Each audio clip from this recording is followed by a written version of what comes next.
Pierce tampoco. El primer año del magnate ha convertido la esencia de su campaña en un laxo eslogan de propaganda. Un balance de la gestión realizado por Sputnik demostró que de las 60 promesas electorales, Donald solo cumplió 6. La víspera del aniversario de la investidura de Trump estuvo marcada por el segundo shutdown en 4 años. Crisis similares han ocurrido en 18 oportunidades desde 1976, pocos días antes del cierre del gobierno. En el fragor de las negociaciones, el general John Kelly, jefe de despacho de Trump, se reunió con un grupo de legisladores de origen latinoamericano. Luego ofreció unas declaraciones a la cadena Fox en la que aseguró que el presidente no estaba bien informado sobre la situación fronteriza durante la campaña y que sin duda había modificado su actitud e incluso sobre el muro una vez que le dieron la información. En breve, Trump desmintió a su propio jefe de despacho. El muro es el muro, nunca cambió o evolucionó desde que lo concebí. Será pagado directa o indirectamente o mediante un reembolso al más largo plazo por México, que tiene un ridículo superávit comercial con Estados Unidos de 71.000 millones de dólares. El muro de 20.000 millones de dólares es una insignificancia comparado con lo que gana México con el NAFTA, que es el Tratado de Libre Comercio de América del Norte por sus siglas en inglés. Ahora, ellos llaman shutdown al cierre tanto de los servicios públicos como de las agencias estatales no esenciales, así como la suspensión temporal de gran parte de sus empleados, tratándose de un evento demasiado, ¿cómo decirlo?, extravagante para una audiencia simpatizante de una supuesta dictadura del Caribe. Yo quiero insistir sobre este punto descriptivo del gélido corazón de la ilusoria democracia norteña. Con el cierre del gobierno, si usted es empleado público considerado no esencial, va de paro a casa sin pago y hasta nuevo aviso. El día viernes, en la falta de acuerdo entre demócratas y republicanos para aprobar lo que sería la ley de gastos del gobierno, se justificaba sobre la base de que los demócratas se oponían a votar hasta que no se ofreciera una solución para el programa de acción diferida para los llegados en la infancia, que es el programa por sus siglas, porque ellos, que eran los defensores del sueño americano para los latinos, deseaban a toda costa proteger a los inmigrantes indocumentados que llegaron a Estados Unidos cuando eran niñitos, que también se les conoce a estos beneficiarios como dreamers, soñadores, pues. Los republicanos, por su parte, no estaban dispuestos a discutir alternativas sobre el DACA hasta que no se otorgaran garantías a lo que ellos denominaron mejoras de la seguridad fronteriza. Traducción: dinero para el muro de Trump. El día lunes, los legisladores llegaron a un acuerdo solucionando el tema del shutdown. Los republicanos ganaron la partida del póker y Trump tiene hasta el 8 de febrero para conseguir la aprobación del presupuesto. Los demócratas utilizarían entonces a inmigrantes indocumentados para justificar su aporte al muro. Dreamers a cambio de hacer realidad el sueño de Trump.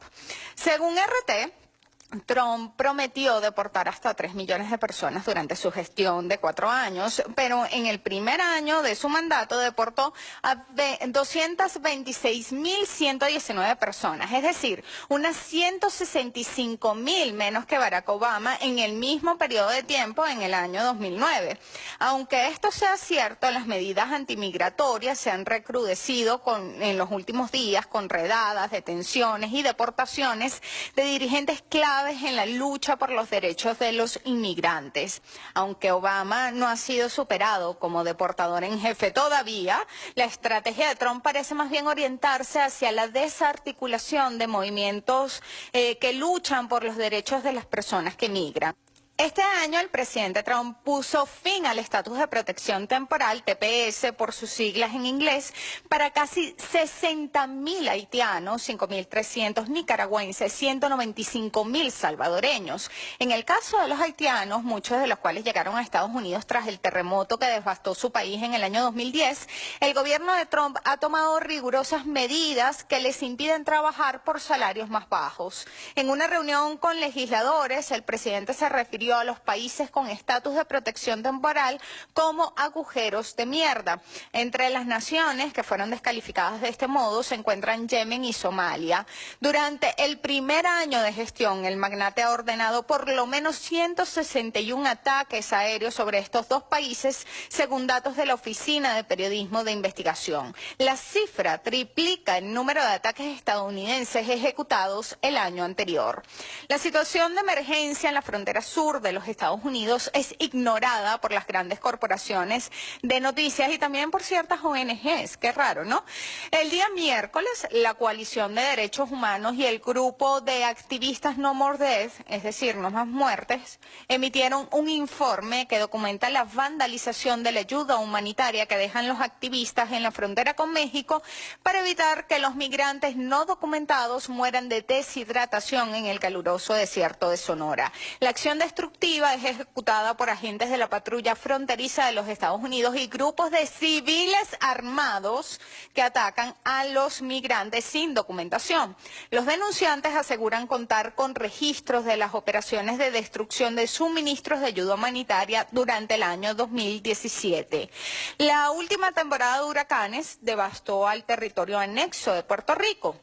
El gesto de Trump lanzando papel sanitario a los boricuas como un acto humanitario fue interpretado por la opinión pública mundial como un insulto. La administración actual ha concluido que Puerto Rico es, y cito, muy rica para necesitar ayuda humanitaria. Sin embargo, para la construcción de una narrativa que justifique una potencial invasión militar contra Venezuela, la misma administración alega que la población urge del socorro imperial para cubrir sus necesidades básicas.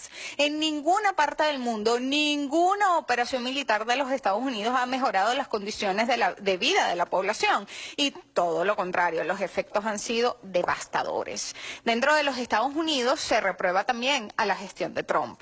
Una encuesta realizada a propósito del primer aniversario reveló que el 53% de los estadounidenses tienen una opinión desfavorable del presidente, el 57% cree que el país va en la dirección equivocada bajo su mandato, el 60% cree que las políticas de Trump están dirigidas a ayudar a los ricos y el 78% considera pernicioso su uso de Twitter.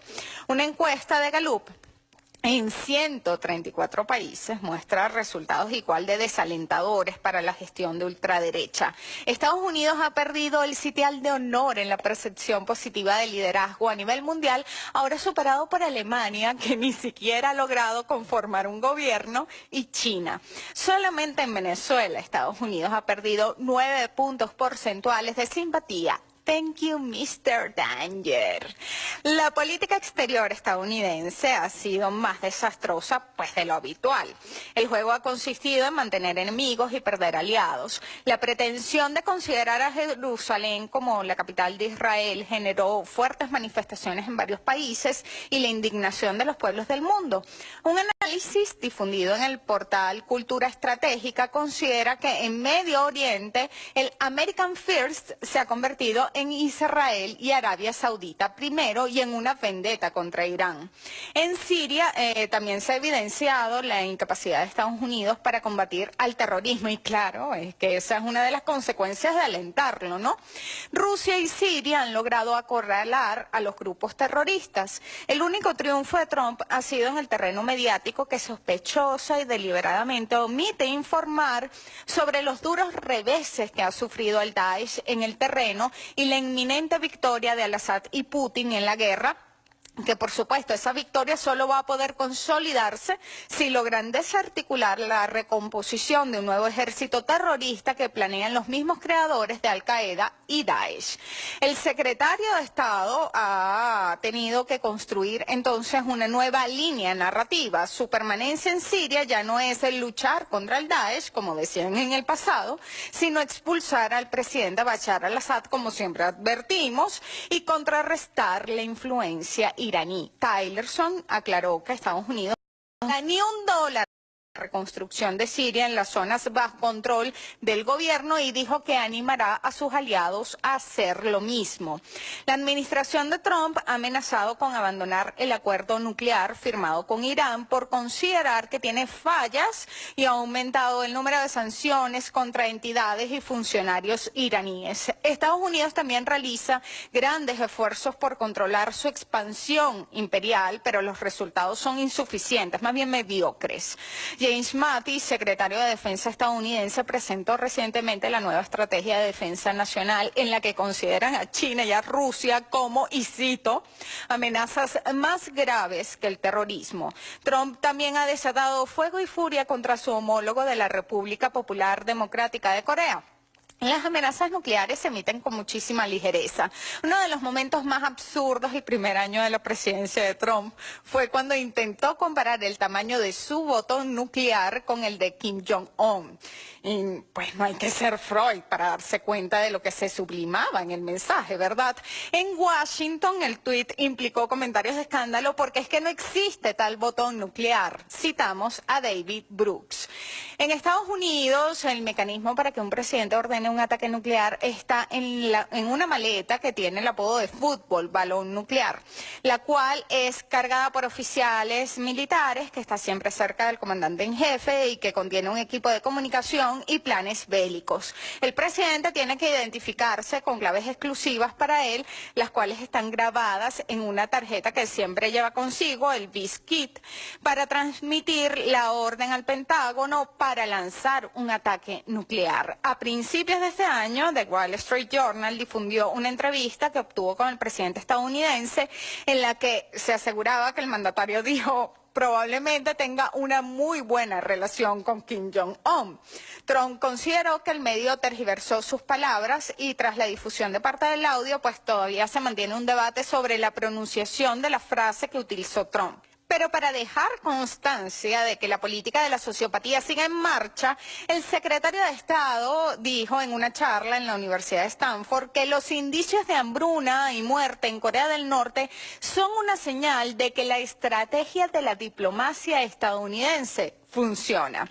Nuestra experiencia para garantizar que la ayuda llegue realmente a las personas que la necesitan no es particularmente buena, dijo Tillerson, para cerrar con un dato incluso más revelador. No importa en qué país, cuando impongas sanciones, estás limitando los recursos disponibles para ellos y luego le corresponde a ese gobierno decidir cómo asignan los recursos de los que disponen. Trump ha sido el único presidente de los Estados Unidos en declarar públicamente su intención de enviar tropas a Venezuela. Personalidades públicas de la oposición venezolana se han fotografiado con él o con varios funcionarios de la administración mientras realizan gestiones para agudizar las agresiones contra los venezolanos. El número de sanciones se incrementa con el tiempo para combatir a una dictadura que el año pasado celebró 3 elecciones. La Unión Europea, que reconoce como retrógradas e ilegales las sanciones contra Cuba,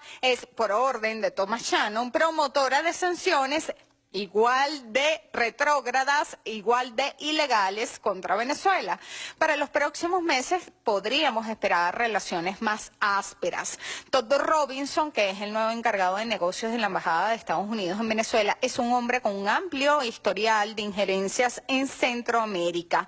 Un subalterno orgulloso de Ileana Ros-Levin, la propia congresista, además hizo públicas las órdenes que le emitió en declaraciones que recoge la prensa de Miami. Le dijimos que tenemos que sancionar a más personas. Eso es lo mejor que podemos hacer.